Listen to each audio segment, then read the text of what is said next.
تو آج کی صبح عزیزو ہمارے پاس وقت ہے، خدا نے جب ہمیں ایک اور نیا دن بخشا اور یہ کلام بخشا تو ہمیں غور کرنے کی ضرورت ہے کہ کیا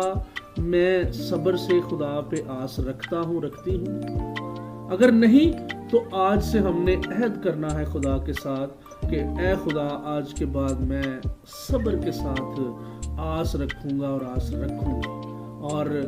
یہ ہمارا ایمان ہونا چاہیے کہ جب ہم صبر کریں گے، خدا پہ آس رکھیں گے، دوسرے معبودوں کی طرف نہیں بھاگیں گے، پیسے کی طرف نہیں بھاگیں گے، بدعتوں کی طرف نہیں بھاگیں گے، برے خیالات، بری سوچوں، برے ارادوں، برے منصوبوں کی طرف نہیں بھاگیں گے، بلکہ خدا پہ صبر کر کے تسلی کے ساتھ خدا کے اوپر بھروسہ رکھیں گے تو یقیناً خدا پھر ہماری طرف مائل ہوگا اور وہ ہماری فریاد کو سنے گا۔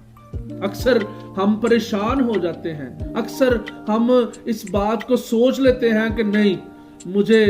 ایک غلط کام کر لینا چاہیے، اس کے بعد میں نہیں کروں گا۔ کیوں؟ کیونکہ اس وقت ہمارا جو صبر ہے، ہماری جو امید ہے، ہماری جو آس ہے، ہمارا یقین جو ہے وہ سارا کا سارا ختم ہو جاتا ہے، اور ہم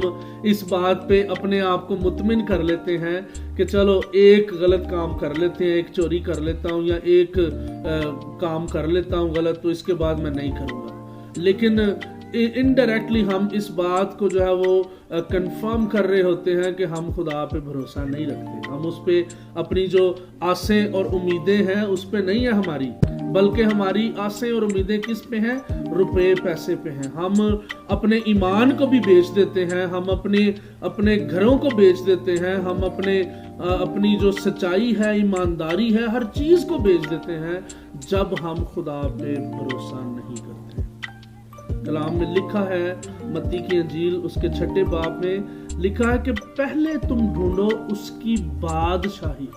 اور یہ ساری چیزیں تمہیں انعام میں مل جائیں گی۔ تو عزیزو یہ بڑی خاص بات ہے اور بڑی سوچنے والی بات ہے، بڑی سنجیدگی کے ساتھ اس پہ غور کرنے کی ضرورت ہے کہ ہمیں خدا پہ آس رکھنی چاہیے، ہمیں صبر کے ساتھ۔ صبر سے مراد یہ ہے کہ کئی دفعہ ہمیں مشکلات سے بھی گزرنا پڑتا ہے، ہمیں روپے پیسے کی کمی ہو سکتی ہے، ہمارے گھر میں بیماری آ سکتی ہے، ہمارے گھر میں لڑائی جھگڑا آ سکتا ہے، کیونکہ ابلیس کبھی بھی یہ نہیں چاہتا کہ ہم خدا پہ آس رکھیں۔ اور اس بات کی کنفرمیشن جو ہے ہمیں باغ عدن سے مل جاتی ہے، جب حوا نے کہا کہ ہم باقی تو سارے پھل کھاتے ہیں لیکن صرف ایک پھل نہیں کھاتے، کیونکہ خدا نے کہا ہے کہ جس دن تم کھاؤ گے تم مرے۔ تو ابلیس نے کیا کہا؟ ابلیس نے وہاں پہ اس کو کان میں یہ بات ڈال دی کہ نہیں نہیں نہیں نہیں نہیں، تم کبھی بھی نہیں مرے گی۔ یعنی کہ خدا کی بات کو ہمیشہ وہ رد کرتا ہے۔ ابلیس کبھی بھی یہ نہیں چاہتا کہ میں اور آپ خدا کے بتائے ہوئے حکموں کے مطابق اپنی زندگی گزاریں۔ لہٰذا آج صبح آئیں ہم غور کریں اور اس بات کا عہد کریں کہ ہم نے خدا پہ بھروسہ رکھنا ہے، ہم نے صبر کے ساتھ اس پہ آس رکھنی ہے، امید رکھنی ہے۔ اپنی مناجاتیں فریادیں جب خدا کے حضور لے آتے ہیں تو اس کے بعد پھر ہم نے صبر کر کے آس بھی رکھنی ہے اس پہ۔ صرف مانگ کے یہ نہیں سوچ لینا کہ بس ہون مینوں دے دے خدا، بلکہ اس پہ آس رکھنی ہے۔ جب ایسا کریں گے، جب ہم چوری نہیں کریں گے، جب جھوٹ نہیں بولیں گے، جب برے منصوبے نہیں بنائیں گے، فراڈ نہیں کریں گے، لوگوں کے ساتھ روپے پیسے کا لین دین اچھا رکھیں گے، جب ہم خدا کو چھوڑ کے پیسے کی طرف نہیں بھاگیں گے، جب ہم بدعتوں کی طرف نہیں بھاگیں گے، جب ہم ایسی چیزیں چھوڑیں گے تو پھر خدا جو ہے وہ ہماری طرف مائل ہوگا اور پھر خدا جو ہے وہ ہماری فریاد کو سنے گا۔ تو آئیں ہم سب اپنی آنکھوں کو بند کریں اور خدا سے ہم وعدہ کریں، اپنے آپ پہ غور کریں۔ اگر ہماری زندگی میں اس طرح کی کوئی غلطیاں، کوئی گناہ یا مسٹیکس ہیں تو آئیں آج ہمارے پاس وقت ہے، ہم توبہ کریں، خدا کے ساتھ عہد کریں تاکہ دوبارہ جو ہے وہ ہم ایسی چیزوں کو چھوڑیں اور صرف اپنے خدا پہ بھروسہ رکھیں، ہم خدا پہ آس رکھیں تاکہ خدا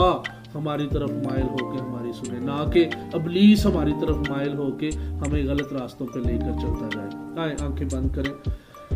اے ہمارے زندہ آسمانی جلالی خدا باپ، ہم آپ کا شکر کرتے ہیں زندگی اور زندگی تمام نعمتوں برکات کے لیے۔ اے خدا آج کی صبح کے لیے ہم آپ کا شکریہ ادا کرتے ہیں جو آپ نے ہماری زندگیوں میں بخش دی۔ اے خدا آج کے کلام کے لیے آپ کی شکر گزاری کرتے ہیں کہ آپ نے ہمیں خوبصورت کلام بخشا، اور اے خدا اس سبق سے ہمیں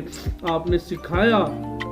کہ ہم نے ہمیشہ صبر کے ساتھ آپ پہ آس رکھنی ہے۔ خدا ہم سبوں کو جتنے اس وقت دیکھ اور سن رہے ہیں، ہم سبوں کو یہ توفیق بخشیے گا کہ ہم صبر کر کے تجھ ہی پر آس رکھیں، ہمارے منجی یسوع مسیح کے نام سے۔